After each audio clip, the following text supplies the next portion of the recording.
కరీంనగర్లో నూతనంగా రూపొందించిన టెక్జినీ కంపెనీని మంత్రులు పొన్నం ప్రభాకర్, శ్రీధర్ బాబులు ప్రారంభించారు. నగరంలోని ఓ ప్రైవేటు ఫంక్షన్ హాల్లో చేపట్టిన కార్యక్రమానికి ఎమ్మెల్యే కవ్వంపల్లి సత్యనారాయణ, మాజీ ఎమ్మెల్యే ఆరెపల్లి మోహన్, సుడా చైర్మన్ కోమటిరెడ్డి నరేందర్ రెడ్డిలు హాజరయ్యారు. కరీంనగర్కు చెందిన కొండా శ్యామ్ ఇట్టి కంపెనీకి సీఈఓగా సేవలందిస్తున్నారు.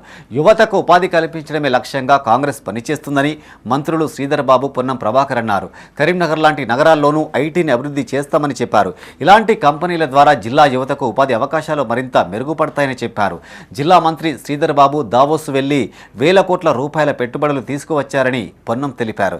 ఇట్టి విషయాన్ని విమర్శిస్తూ నీచ పరిస్థితికి ప్రతిపక్షాలు దిగజారుతున్నాయన్నారు.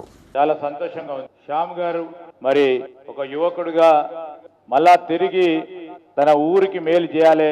ఉపాధి గురించి నేను 7 సముద్రాలు దాటి అమెరికాకు వెళ్ళి మరి ఉద్యోగం అన్వేషణలో ఎన్ని కష్టాలు పడ్డానో ఆ విధంగా ఇక్కడ చదువుతున్న విద్యార్థులకు సులువుగా ఉద్యోగ అవకాశాలు కల్పించాలని ఒక తాపత్రయంతో ఒక తలపు మరి శ్యామ్ గారు కరీంనగర్లో, అదేవిధంగా కరీంనగర్ ఐటీ టవర్లో ఈ సంస్థను స్థాపించి ఈ రోజు నుంచి వారి కార్యక్రమాలను మొదలు పెడతా ఉన్న తరుణంలో ఎలక్షన్ కోడ్ వచ్చిన నేపథ్యంలో ఐటీ టవర్లో ఈ కార్యక్రమం నిర్వహించలేకపోయినాం.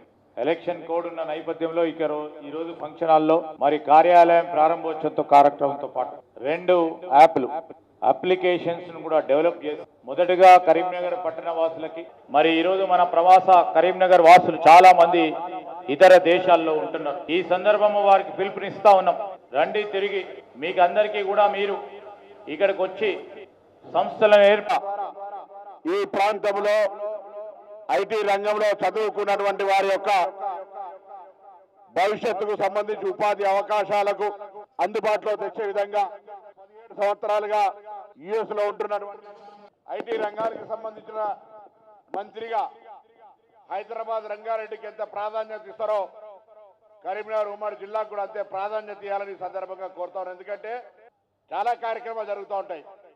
అందులో శ్రేయుగా చిన్న పిల్లగాడప్పటి నుంచి చూస్తున్నటువంటి శ్యామ్ గారు ఇలా కరీంనగర్లో ఒక ఐటీ రంగంలో కొంత ఉపాధి కల్పించే అవకాశానికి ఎదిగినాడంటే నిజంగా గర్వంగా ఉంది. వారి హృదయపూర్వకంగా అభినందిస్తా ఉన్నా. అందరికీ శుభం జరిగే విధంగా శ్యామ్ను నిండుగా మనస్ఫూర్తిగా ఆశీర్వదిస్తూ ఈ కార్యక్రమాన్ని ముందుకు తీసుకుపోవాల్సిందిగా మేము పూర్తిగా అండగా ఉంటామనే మాట మనం చేస్తూ నమస్కారం చెప్తూ సెలవు తీసుకుంటాం. మన దగ్గరే సాఫ్ట్వేర్ ప్రోడక్ట్స్ కూడా బిల్డ్ చేద్దామనే ఉద్దేశం కూడా మనకున్నది. రేపు ఫిబ్రవరి 1 రోజున టెక్ మహేంద్ర అండ్ జెన్పాక్ట్ వాళ్ళు కరీంనగర్కే వచ్చేసి ఒక 200 పొజిషన్లకి హైర్ చేసుకోవడానికి వాక్-ఇన్ డ్రైవ్ కండక్ట్ చేస్తున్నారు. అలాగే ఐబిఎం వాళ్ళు, ఇన్ఫోసిస్ వాళ్ళు, కాగ్నిజెంట్ వాళ్ళతో కూడా చర్చలు ప్రారంభమైనవి. వాళ్ళతోటి ఎంఓయూ చేసుకున్న తర్వాత